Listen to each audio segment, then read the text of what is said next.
다 함께 사도신경하심으로 2024년 7월 30일 화요일 온라인 아침 기도에 하나님께 올려드리겠습니다. 전능하사 천지를 만드신 하나님 아버지를 내가 믿사오며 그 외아들 우리 주 예수 그리스도를 믿사오니 이는 성령으로 잉태하사 동정녀 마리아에게 나시고 본디오 빌라도에게 고난을 받으사 십자가에 못 박혀 죽으시고 장사한 지 사흘 만에 죽은 자 가운데서 다시 살아나시며 하늘에 오르사 전능하신 하나님 우편에 앉아 계시다가 저리로서 산자와 죽은 자를 심판하러 오시리라. 성령을 믿사오며 거룩한 공예와 성도가 서로 교통하는 것과 죄를 사하여 주시는 것과 몸이 다시 사는 것과 영원히 사는 것을 믿사옵나이다. 아멘. 찬송가 366장 찬송하시겠습니다.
하나님 아버지 감사합니다. 오늘도 또 새로운 하루를 저들이 허락하시고 오늘도 말씀을 통해서 생명의 은혜로 저희 심령 가운데 충만하게 태우시고 믿음으로 승리의 삶을 살게 하시려고 저들을 이 시간 불러주심을 감사드립니다. 주님 부르심에 순종함으로 주 앞에 나와 주님께서 이 시간에 저들을 위해서 베푸시는 영의 양식을 받고 하루를 시작하기를 원합니다. 오늘도 말씀을 통해서 주님께서 이끄신 대로만 순종하며 나감으로 말미암아 오늘도 주님과 함께 주님께서 예비하신 승리의 축복, 생명의 축복을 누리며 하나님께 영광 돌리는 하루가 되게 하여 주옵소서. 감사드리오며 우리 주 예수 그리스도 이름으로 기도드리옵나이다. 아멘. 이 시간에 하나님이 주시는 말씀은 예레미야 32장 16절부터 25절까지 말씀 보겠습니다. 자, 화면을 보시면서 예레미야 32장 16절부터 우리 함께 합독하시겠습니다. 내가 매매 증서를 네리야의 아들 바룩에게 넘겨준 뒤에 여호와께 기도하여 이르되 슬프도소이다 주 여호와여 주께서 큰 능력과 표심팔로 천지를 지으셨사오니 주에게는 할 수 없는 일이 없으시니이다. 주는 은혜를 천만인에게 베푸시며 아버지의 죄악을 그 후손이 품에 갚으시오니 크고 능력 있으신 하나님이시요 이름은 만군의 여호와시니이다. 주는 책략에 크시며 하시는 일에 능하시며 인류의 모든 길을 주목하시며 그의 길과 그의 행위의 열매대로 부응하시나이다. 주께서 애굽 땅에서 표적과 기사를 행하셨고 오늘까지도 이스라엘과 인류 가운데 그와 같이 행하사 주의 이름을 오늘과 같이 되게 하셨나이다. 주께서 표적과 기사와 강한 손과 표심팔과 큰 두려움으로 주의 백성 이스라엘을 애굽 땅에서 인도하여 내시고 그들에게 주시기로 그 조상들에게 맹세하신 바 적과 피와 꿀이 흐르는 땅을 그들에게 주셨으므로 그들이 들어가서 이를 차지하였거늘 주의 목소리를 순종하지 아니하며 주의 율법에서 행하지 아니하며 무릇 주께서 행하라 명령하신 일을 행하지 아니하였으므로 주께서 이 모든 재앙을 그들에게 내리셨나이다. 보옵소서, 이 성을 빼앗으려고 만든 참호가 이 성에 이르렀고 칼과 기근과 전염병으로 말미암아 이 성이 이를 치는 갈대아인의 손에 넘긴 바 되었으니 주의 말씀대로 되었음을 주께서 보시나이다. 주 여호와여, 주께서 내게 은으로 밭을 사며 증인을 세우라 하셨으나 이 성은 갈대아인의 손에 넘긴 바 되었나이다. 아멘.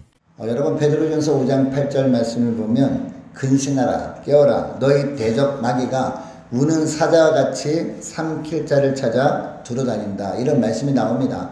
여러분, 여기서 근신하고 깨어있으라 라는 말씀은 어떤 말씀일까요? 영적으로 깨어있으라는 겁니다. 그래야 어떤 이해할 수 없는 상황을 만난다 할지라도 이 하나님의 입장에서 이해함으로 말미암아 믿음으로 그 어려움을 극복할 수 있기 때문입니다. 자, 오늘 본문에 보니까 예레미야가 하나님의 말씀하신 대로 순종하기는 했습니다. 이제 잠시 후면 이제 예루살렘 땅이 바벨론에 넘겨질 겁니다. 자, 그러면 예루살렘에 있는 모든 땅, 유다에 있는 모든 땅들이 다 잃어버리게 될 겁니다. 그럼에도 불구하고 이제 친척 땅을 사라 라고 말씀했는데 그 말씀대로 삽니다. 그 이후에 이렇게 기도하고 있는 거죠. 하나님께도 훗날 하나님이 정하신 징계기간 70년이 지나게 되면 예루살렘을 돌아오게 할 것이다, 이 말씀을 확신하게 했지만 눈으로 보이는 환경은 어떤 환경이었습니까? 이제 예루살렘이 망하기 직전이었던 것이죠. 그래서 이렇게 기도하고 있는데 여러분, 이처럼 기도할 때 영적으로 깨어있을 수 있도록 주께서 은혜를 베풀어 주셔서 어떤 환경에서도 믿음으로 승리할 수 있게 되는 겁니다. 자, 그런데 무조건 기도만 하면 되는 것이냐? 기도하는 내용이 정말 중요하다는 겁니다. 우리가 기도할 때 보통 우리의 형편만 아뢰는 것이 기도다라고 생각하는데 오늘 본문에 보니까 어떤 기도를 할 때 하나님께서 그 기도를 들으시고 우리가 영적으로 깨어있을 수 있도록 은혜 베푸시는지 보여주고 있는데요. 자, 무엇보다 기도할 때 중요한 기도 내용이 뭐가 되어야 되느냐? 바로 기도를 통해서 하나님이 어떤 분인지에 대한 분명한 신앙 고백이 있어야 된다는 겁니다. 자, 오늘 보면 17절 말씀 보시기 바랍니다. 예레미야는 기도를 하고 있는데 물론 지금 너무나 다급한 환경입니다. 그럼에도 불구하고 가장 먼저 어떤 기도를 합니까? 하나님, 저희 형편을 보시옵소서, 이렇게 기도하기는 합니다. 그런데 그 기도 이전에 어떤 기도를 하고 있느냐? 하나님께서는 전능하신 분이심을 고백하는 기도를 먼저 하고 있어요. 하나님은 큰 능력과 표심팔로 천지를 지으신 전능하신 분이십니다 라고 고백을 하고 있어요. 그리고 18절 말씀도 보니까 은혜를 천만인에게 베푸시는 하나님이시고 아버지의 죄악을 그 후손의 품에 갚으신 크고 능력 있는 만군의 여호와이십니다 라고 고백하고 있습니다. 여러분, 이것을 간단하게 말하면 어떤 내용입니까? 하나님께서 죄악은 반드시 보응하시는 분이시만 자녀손 3, 4대까지만 보응하시고 은혜는 1000대까지 베푸시는 사랑의 하나님이십니다, 이렇게 고백하고 있는 것이죠. 그리고 19절 말씀도 보니까요, 책략이 크시고 하시는 일에 능하시며 인류의 모든 길을 주목하시는 분이라고 고백합니다. 그리고 하나님이 크신 지혜로 관찰하시며 모든 인류를 주관하시는 분이십니다, 이렇게 하나님에 대한 분명한 신앙 고백을 먼저 하고 있습니다. 그리고 20절부터 보니까 이런 하나님께서 자신의 조상들의 삶 가운데, 역사 가운데 어떻게 일하셨는지 자세하게 이렇게 고백합니다. 출애굽할 때와 이스라엘 백성들이 가나안 땅에 들어와서 할 때 하나님이 행하신 놀라운 일들을 쭉 열거하는 것이죠. 지난 날을 돌아보면서 하나님께서 놀라운 어떤 일을 행하셨는지를 기억하면서 하나님께 고백하고 있는 것이죠. 자, 20절 말씀 보시기 바랍니다. 주께서 애굽 땅에서 표적과 기사를 행하셨고 라고 하고 있습니다. 그리고 20절 하반절도 보니까 오늘까지도 이스라엘과 인류 가운데 그와 같이 행하사 주의 이름을 오늘과 같이 되게 하셨나이다 라고 합니다. 자, 이스라엘 백성들이 홍해를 건너서 가나안 땅에 들어왔습니다. 그리고 가나안 땅에 들어와 살았습니다. 그동안 이스라엘 백성들 위해서 하나님께서 너무나 많은 이적들을 베풀어 주셨기 때문에 지금까지 지내왔습니다, 이렇게 고백을 하고 있는 것이죠. 자, 계속해서 21절 보니까 그들이 들어가서 차지하였거늘 이라고 합니다. 하나님께서 그냥 그 땅을 주겠다라고 약속만 하신 것이 아니라 약속은 반드시 이루셨던 하나님이십니다 라고 고백하고 있는 것이죠. 여러분, 하나님께서 이스라엘 백성들에게 가나안 땅을 왜 주셨습니까? 그 약속만 하시기도 약속을 하신 그 땅을 왜 주셨는가? 바로 언약을 맺으신 백성이기 때문입니다. 여러분, 하나님과 이스라엘 백성들 간에 어떤 언약을 맺으신 겁니까? 이스라엘 백성들이 오직 하나님만 섬기게 되면, 다른 데 눈을 돌리지 않게 되면 하나님은 영원토록 그들이 하나님이 되어주시겠다라는 약속을 해주셨거든요. 그러면 하나님께서 그들을 돌봐주시겠다라는 약속의 말씀을 하셨단 말입니다. 이 약속을 하자마자 우리 주님께서 가장 먼저 베푸신 은혜가 뭐냐? 바로 가나안 땅을 주신 것이죠. 하나님께서 이 언약을 지키시기 위해서 이스라엘 백성들에게 선물을 주신 것이 바로 가나안 땅이었다는 것이죠. 자, 그런데 21절 하반절 보시기 바랍니다.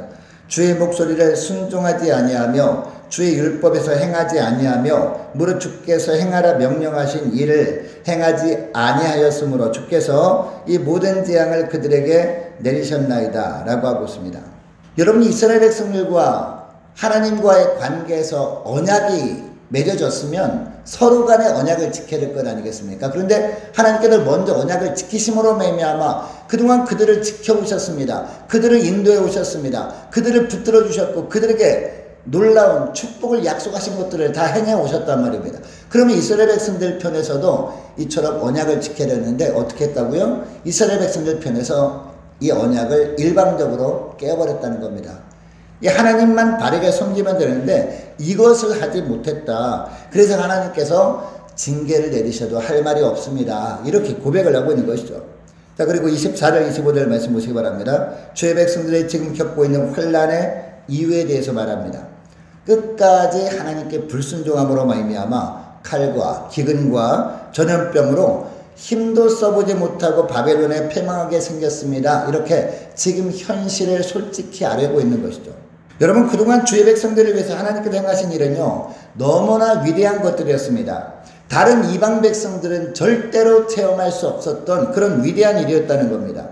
하나님께 이런 놀라운 은혜를 받은 자들이라면 당연히 그들은 어떤 삶을 살아야 맞습니까? 은혜 베푸신 하나님께 날마다 감사하면서 하나님만 바르게 섬기는 것이 당연한 일이었습니다. 자, 그런데 그들이 불신앙의 삶을 살았습니다. 그 이유가 뭘까요? 바로 교만 때문이었죠. 여러분, 교만이 뭡니까? 하나님 한 번만으로 만족하지 못하는 것이 교만이거든요. 하나님만 섬기는 것에 이것이 가장 큰 감사 조건이라는 것을 이해하지 못하고 다른 것을 또 원하는 것이 교만이라는 겁니다. 왜냐하면 하나님만 바르게 섬기고 하나님만 바르게 따라가면 그 하나님께 있는 모든 것들을 주님께서 우리에게 주셔서 적절하게 주셔서 누리게 하시겠다라고 하는데 그것을 믿지 못하기 때문에 하나님을 온전히 신뢰하지 못하는 것, 그래서 다른 것도 신뢰하는 것, 이게 바로 교만이거든요. 이 교만함 때문에 그들은 불신앙의 삶을 살 수밖에 없었던 겁니다. 여러분, 그래서 하나님은 교만한 자를 어떻게 하십니까? 교만한 자는요, 물리치십니다. 그리고 교만은 패망의 선봉이다 라고 말씀까지 하시는 겁니다. 그래서 하나님은 이처럼 교만에 빠져서 하나님의 말씀에 끝까지 불순종한 주의 자녀들을 징계하실 수밖에 없었던 거죠. 징계하시면서까지 정신을 차리게 해서 결국 이제 징계 기간이 다 끝나게 되면 회개의 자리로 인도하시고 회개케 하시고 회개하면 우리 주님께서 싸매시고 회복시켜 주시길 원하시는 사랑의 하나님이라는 거죠. 그들은요, 이 70년 기간 동안 징계 기간이 너무나 긴 것처럼 보였을 겁니다. 그런데 주님 보실 때는요, 자녀손 3, 4대까지만 보응하신다고 했잖아요. 은혜는 1000대까지 베푸신다고 했잖아요. 바로 이처럼 3, 4대까지만 보응하는 기간이 몇 년이었다? 70년이었다. 이것을 우리는 알아야 됩니다. 여러분, 오늘날 저와 여러분의 모습을 돌아볼 수 있기를 원합니다. 하나님의 택하심과 부르심을 통해서 하나님은 우리에게 성령의 감동을 주셨습니다. 그래서 성령의 감동으로 성령에 이끌려서 우리가 예수 믿게 된 겁니다. 그래서 우리가 하나님의 자녀가 된 겁니다.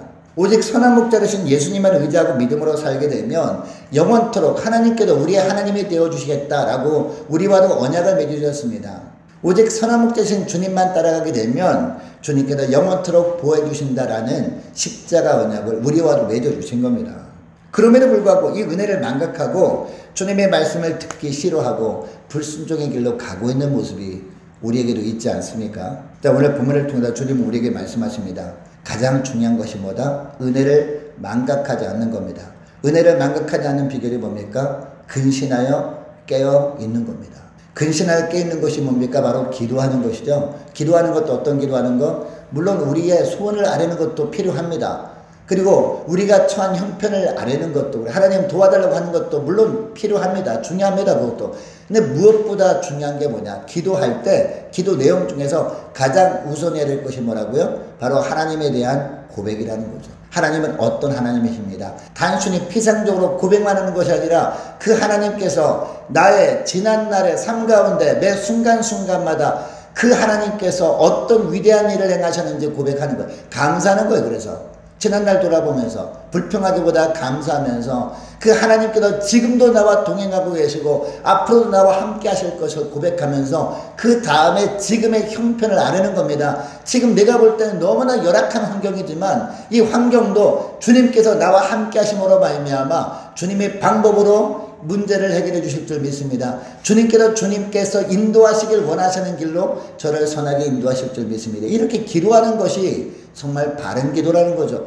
바로 이런 기도를 하는 우리의 기도를 들으시고 주님께서 우리가 영적으로 깨어있을 수 있도록 은혜를 베풀어 주시는 것이죠. 이렇게 해야 앞으로 어떤 환경, 우리가 볼 때는 이해할 수 없는 환경이 우리를 힘들게 할 수 있습니다. 그러나 그 환경도 하나님의 눈으로 해석하면서 그 어려운 환경도 믿음으로 이겨낼 수 있다. 이 말씀을 하는 겁니다. 여러분 이것을 기억하시고 또 오늘 기도할 때 이렇게 기도했으면 좋겠습니다. 하나님 늘 근신하여 깨어 기도함으로 말미암아 모든 상황을 하나님의 시각으로 보면서 믿음으로 승리할 수 있도록 도와달라고 함께 기도하기를 원합니다. 그동안 저들이 기도한다고 했지만 어떤 기도를 해왔는지 저희들이 삶을 돌아봅니다.